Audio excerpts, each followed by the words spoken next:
तो पिछड़े दलित अल्पसंख्यक मुसलमान समाज को प्रतिनिधित्व मिलना चाहिए। इस धोखाधड़ी के खिलाफ हूँ, मैं इस धोखाधड़ी में शामिल नहीं हूँगी। हम सिर्फ उनको वोट बैंक की तरह या उनको क्षेत्रों में रगड़ने के लिए और लड़ने के लिए नहीं छोड़ सकते। अगर पार्टी के ही लोग उनके ऊपर अनर्गल बयानबाजी करेंगे, यहाँ तक कि उनको विक्षिप्त तक अगर बोल दिया गया है, तो मैं समझती हूँ कि जो कद है उनका आहत होना उनका स्वाभाविक है। समाजवादी पार्टी अहम में भी है और वहम में भी है। कोई पिछड़ी महिला क्यों नहीं हो सकती, कोई दलित महिला क्यों नहीं हो सकती, कोई अल्पसंख्यक का मुसलमान महिला क्यों नहीं हो सकती।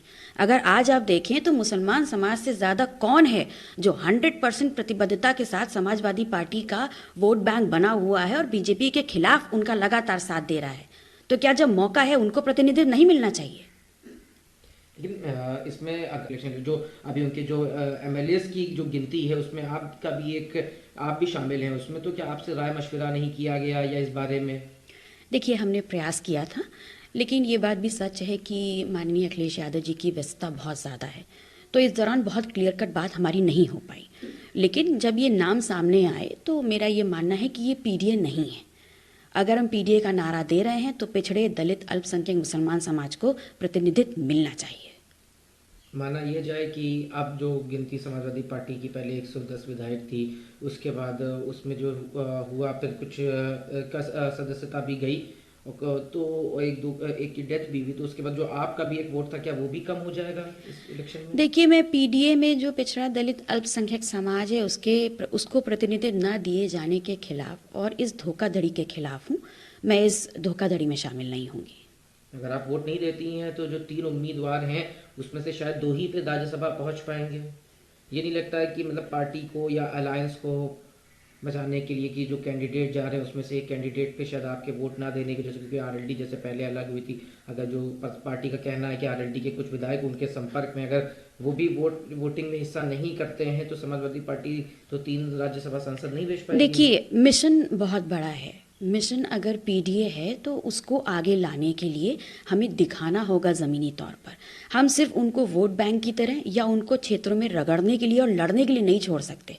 जब मौका है कि आप इन लोगों को आगे बढ़ा सकते हैं तो सबसे पहले उनको प्रतिनिधित्व मिलना चाहिए। सिर्फ बात इतनी सी है। मैं ये आह्वान ज़रूर करूंगी कि चाहे कांग्रेस हो, चाहे समाजवादी पार्टी हो, चाहे बसपा हो, इन सभी संगठनों में जो भी गैरतमंद लोग हैं और जो इस विचारधारा में पीडीए में विश्वास रखते हैं, उनको इस धोखे के खिलाफ आकर के प्रतिकार करना चाहिए।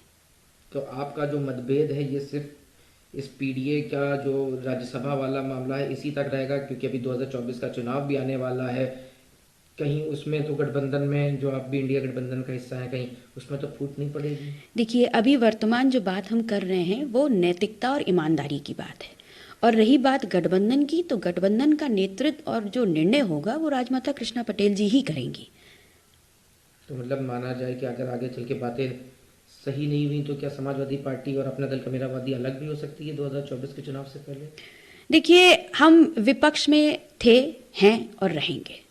हमारी लड़ाई मुद्दों पर है और बहुत ही क्लियर कट है विचारधारा की। हम लगातार लड़ रहे हैं और आगे भी लड़ेंगे। स्वामी प्रसाद मौर्य जी से लगातार मेरा संपर्क बना हुआ है और सामाजिक न्याय की लड़ाई लड़ने वाले एक बहुत ही कद्दावर नेता हैं वो। और समाजवादी पार्टी में राष्ट्रीय महासचिव पद पर होते हुए भी, पार्टी के लिए काम करते हुए भी, अगर पार्टी के ही लोग उनके ऊपर अनर्गल बयानबाजी करेंगे, यहाँ तक कि उनको विक्षिप्त तक अगर बोल दिया गया है, तो मैं समझती हूँ कि जो कद है उनका आहत होना उनका स्वाभाविक है। और हमें इस बात पर जो है लगाम लगानी होगी, स्टॉप लगाना होगा कि अगर हमारे पार्टी का कोई ऑफिस बेरर है, पद पे है और उसका एक बहुत बड़ा कद है और समाज में एक प्रतिष्ठा है, तो उनके खिलाफ जो अनर्गल बयानबाजी है उस पर स्टॉप क्यों नहीं लग रहा है? कौन करवा रहा है इसको? तो हमें क्या सिर्फ सवर्णों का ही वोट चाहिए? हम पीडीए का नारा दे रहे हैं और पिछड़े दलित हमारे मुसलमान समाज के जो नेता हैं उन पर तीखी टिप्पणी हो रही है, उस पर कोई लगाम नहीं है। ये होना चाहिए पार्टी में। लेकिन पार्टी के नेताओं का कहना यह है कि जो पिछड़ा दलित अल्पसंख्यक है वो समाजवादी पार्टी को हमेशा से वोट करता है, यही वजह थी कि उनकी सरकार भी रही है। लेकिन स्वामी प्रसाद मौर्य जो बयान दे रहे हैं उससे धार्मिक भावनाएं आहत हो रही है, धार्मिक टिप्पणियों की कोई जगह नहीं है। वो जो किया है उसका उन लोगों ने विरोध किया है। देखिए, समाजवादी पार्टी अहम में भी है और वहम में भी है, और उनको ये बहुत अच्छे से समझना होगा कि वो खुद कह रहे हैं कि पिछड़ा दलित अल्पसंख्यक हमको वोट देता आया है, आपको वोट देता आया है, इसीलिए आप उनकी भागीदारी को किनारे करके उनको लूटने का काम कर रहे हैं। आप भागीदारी सुनिश्चित करिए, क्योंकि आप उनका वोट क्लेम कर रहे हैं। भागीदारी सुनिश्चित करेंगे तो आगे और बड़े बड़े मंजर आएंगे, हम लोग देखेंगे। वोट क्लेम करने की बात से ही आपने अपने वोट को पीछे रखने की बात कर दी है राज्यसभा चुनाव में। अगर समाजवादी पार्टी इस बात से नहीं खुश हुई और आपके ऊपर अगर कोई एक्शन लिया गया? स्वतंत्र है वो एक्शन लेने के लिए।